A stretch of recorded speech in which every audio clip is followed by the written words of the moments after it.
شب معراج میں نبی پاک صلی اللہ علیہ وآلہ وسلم نے جہاں پر بہت سارے مشاہدات کیے، جنت کو دیکھا، دوزخ کو دیکھا اور بہت سارے مشاہدات کیے، انبیاء کرام سے ملاقات بھی کی، وہاں پر نبی پاک نے ایک نظارہ یہ بھی دیکھا۔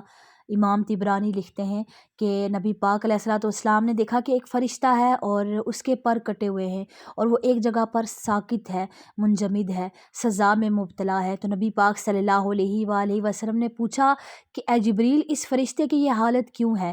چونکہ نبی پاک صلی اللہ علیہ وآلہ وسلم تو رحمت للعالمین ہیں، تمام جہانوں کے لیے رحمت ہیں، یہ سب بات تو سمجھ میں آ جائے گی ابھی۔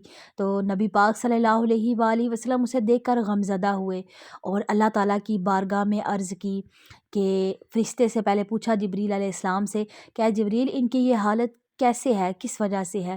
تو آپ نے فرمایا کہ اے اللہ کے پیغمبر صلی اللہ علیہ وآلہ وسلم، یہ فرشتہ اللہ تبارک و تعالیٰ نے اس کو بھیجا تھا ایک بستی میں عذاب نازل کرنے کے لیے۔ یہ وہاں پر گئے اور جا کر انہوں نے ایک بچے کو دیکھا، ان کو ترس آ گیا، یہ اللہ کا حکم مانے بغیر واپس آ گئے۔ تو اللہ تبارک و تعالیٰ نے ان کو سزا دی اور ان کے پر کاٹ دیے گئے اور یہ ایک جگہ پر ساکت ہیں، یہ ایک جگہ سے ہل کر دوسری جگہ نہیں جا سکتے۔ تو نبی پاک صلی اللہ علیہ وآلہ وسلم غم زدہ ہوئے اور اللہ کی بارگاہ میں عرض کی کہ اے اللہ، اس فرشتے کو معاف کر دیجئے، اور اس کی معافی کیسے ہوگی؟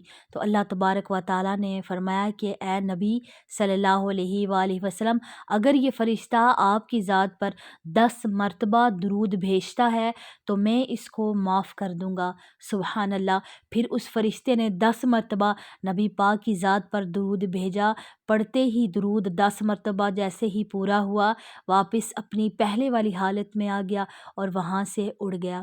یہ اللہ تبارک و تعالیٰ نے شان رکھی ہے۔ اللہ تعالیٰ یہ بتانا چاہتا تھا کہ دیکھو، نہ صرف انسان، جانور، پرندے، درخت، بلکہ فرشتے بھی نبی پاک کی ذات سے فیض حاصل کرتے ہیں۔ اتنی بابرکت ذات ہے نبی پاک صلی اللہ علیہ وآلہ وسلم، اور اللہ تبارک و تعالیٰ کا کروڑ ہاتھ شکر ہے کہ اللہ پاک نے ہمیں اپنے محبوب کی امت میں سے بنایا اور ہمیں نسبت رسولی عطا کی گئی۔ اللہم صلی علی سیدنا و مولانا محمد و اصحاب سیدنا و مولانا محمد و بارک وسلم۔ السلام علیکم ورحمۃ اللہ وبرکاتہ۔